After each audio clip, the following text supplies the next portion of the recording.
quite I'll travel. You're working quite so it keep it confusing. Today I'm going to just inform you that Meru National Park near Meru, recounting Kenya is new activities. For a very long time, guys have been asking about um, having walks in the park, guided walks, of course, because say Meru National Park is quite wild. And for those who have been also wanting to go for night game drives, it's now becoming possible, of course, for a fee. Last time I checked before you go for a meeting, for one person is about what 2,155 Kenya shillings. That should be roughly be not more than $10. No, yeah, not more than $10 also, or $20 to be max per person. So they are letting lodges which are inside do those coming to Kenya. Consider Meru National Park, and I bet you the trails inside there are wild as anything you could get. So if you have a question, because I've gone live, you could go in the comment section there. Do time to time, because I remember I'm also a consultant for safaris, mostly in the eastern region. That's um, comes with Meru, around Mount Kenya, around the Isiolo, around the Rift Valley, and a little bit of extension we're doing to the Western Kenya. So several parks have different parks of trying to attract people, but for me, this one made me so happy because we're getting in touch, and soon, I think it's tomorrow, we have a stakeholders meeting about discussions of about whether to increase or not to increase the levies at the park entries. Um, for some reason, they've stayed for so long to be on the lower side, but for some reason, also conservation costs money. So, well wishers, anybody who feels can go ahead, partner with the Kenya Wildlife Service, to be specific, Meru National Park. Please go ahead.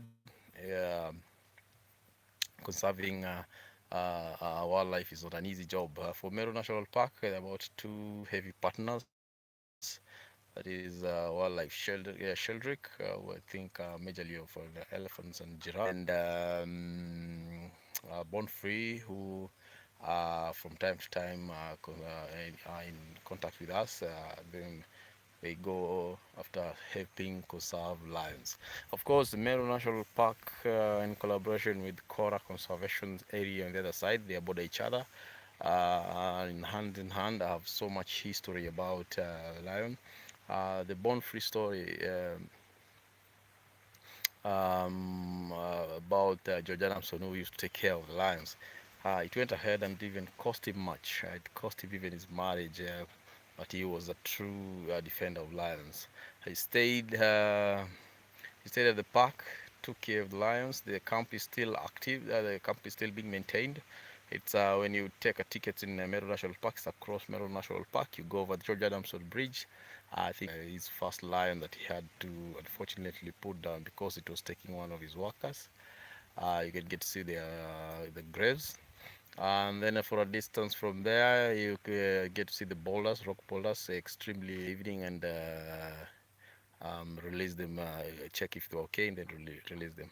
So, in a nutshell, there's so much history about that. There's a Elsa's grave near a certain river inside here.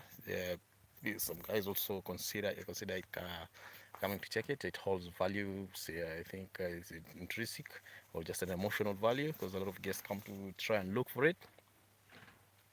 And yeah, if they get to see it. So some guys usually been sent by their parents. For some guys, they were just for the true whole of history. Gets to want to see it, then we'll take them there. Okay, well, we have also these other places that these don't have intrinsic value, but the Shifter Rock, it's where most of the shifters used to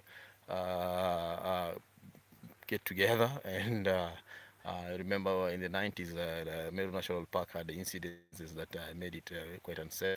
But at the moment, it's a very safe place. it, and security is quite tight.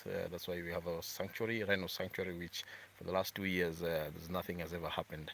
So it's not dangerous. It's picking up, and it's going to be the best thing because guys have already exhausted. The normal side, the usual side. When somebody comes from Europe, he knows Amboseli, there's Masalmara, you know Samburu, but Meru now is coming back because it's second after Tsavo, the second biggest park. So has so much to offer in terms of wildlife, in terms of scenic, in terms of just landscape, and on the other side, the history it holds. Some parts are drier, but once in a while, if you go into the Bisanadi, which borders Meru National Park, also um, has a little bit of history of the pastoralists. You get to see them as real as they are. They are not in any way being interfered with. That's one-on-one how they live.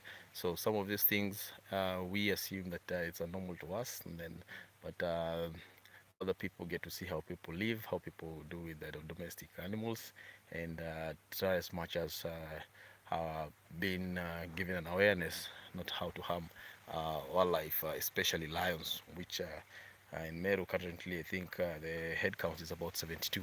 So 72 lions in such a span of park.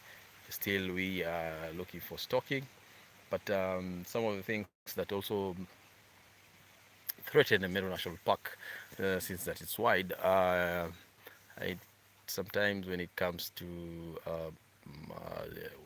there's a drought that runs out, becomes so hard for them to get to capture prey. So they may affect their sizes, they affect how they grow. So once in a while, bone free is at its end.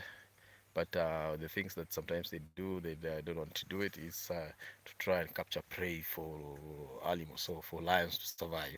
So as much as they assist them, they just encourage that the end goal is just longevity of the lions and any other cats that are there. Because of course, a leopard are so good. The leopard solitary animals, and they can go for smaller prey if bigger prey doesn't come out.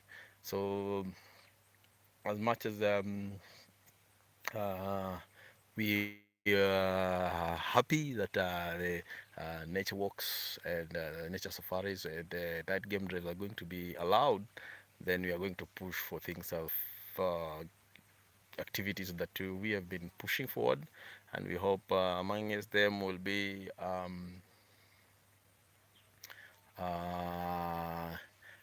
introducing, like in Samburu, introducing camel riding. Called us from permission from the owners of the camels, like the camel derby in Samburu. So that bring the local community around and create more awareness that the national park is here not to take up space, not to look like a grazing field, and not to be in constant conflict with the Kenya Wildlife Rangers. So at the moment, quagmire was, I think, court rulings like Leopard Rocks and Molika. We hope soon they're going to be released, and Meru will pick it from there. So we are experiencing a new Meru, and it's going to be the next prices of land go up and everything come around, and I think businesses are picking up. So if you feel you have questions in the comment section, please subscribe if you're new. Do the comment section there. I will answer you from there. Thank you for.